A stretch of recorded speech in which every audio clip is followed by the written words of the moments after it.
Hey everybody, and welcome to my N5 series on the SP404 Mark II, where I cover a topic in about 5 minutes. This is session 18.2, and today we're going to go over, we're going to skip downer because we did that in the input effects for a few sessions back. We're going to go straight to Ha-Dou. I think that's how you pronounce it. Anyway, this is a reverb that effectively just has one thing going on, which is you can modulate the parameter for it and kind of get some interesting sounds out of it. But let's start with just the beat going.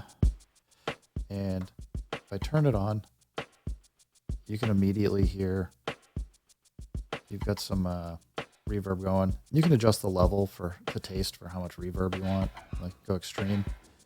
And you can already hear it's kind of making some weird kind of sounds.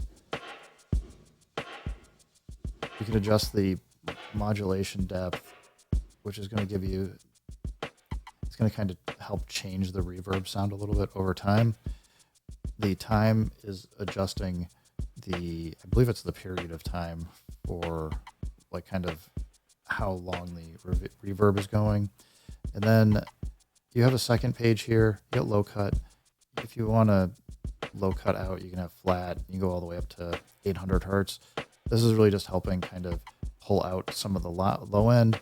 You got a high cut where, if you want to set these as flat, that's going to be pretty much where you're going to get the least affected signal. And then again, like if you have like some areas where you're kind of getting too much buildup of some of the either low end or high end sounds, just come in and adjust the low cut.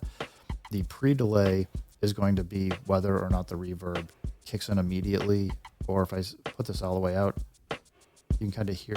I'll stop talking in a second just so you can try and hear it. But what the pre-delay is doing is it's how much longer after a sound comes in that you hear that. So at 0, the reverb's coming in immediately, which should sound kind of natural to most people. And then if I turn it all the way up to 100 milliseconds, it's about 1/10 of a second. You'll hear the hit. You'll hit like the hit of the drum, and it'll come in a little bit after. So it's just kind of adjusting where you want the reverb to come in. This is just another one you just dial into taste. So let's switch it over to the piece that's got some instruments to it.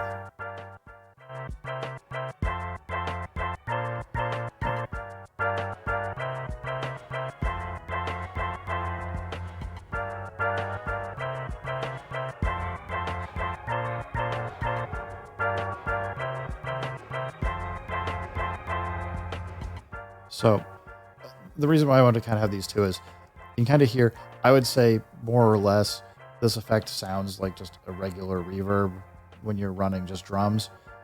Hopefully you can kind of hear that, I don't know, disturbing, out of tune kind of noise where it's got the instruments going and the modulations just having that like pitch and everything else is kind of going in and out of sync. So I'll turn it back up again so you kind of hear.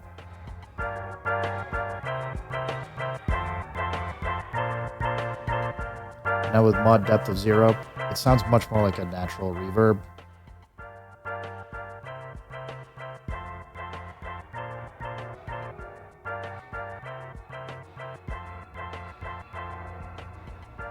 So it depends what you're looking for, but I do find this as a interesting reverb. It adds a little bit of some different characteristic to it. I don't know that I would reach for this all the time, but it does have some interesting purposes, uses, and characteristics.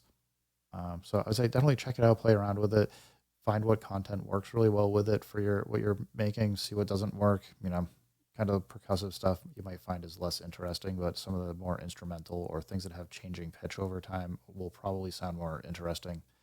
Anyway, thanks guys. Keep making beats and peace.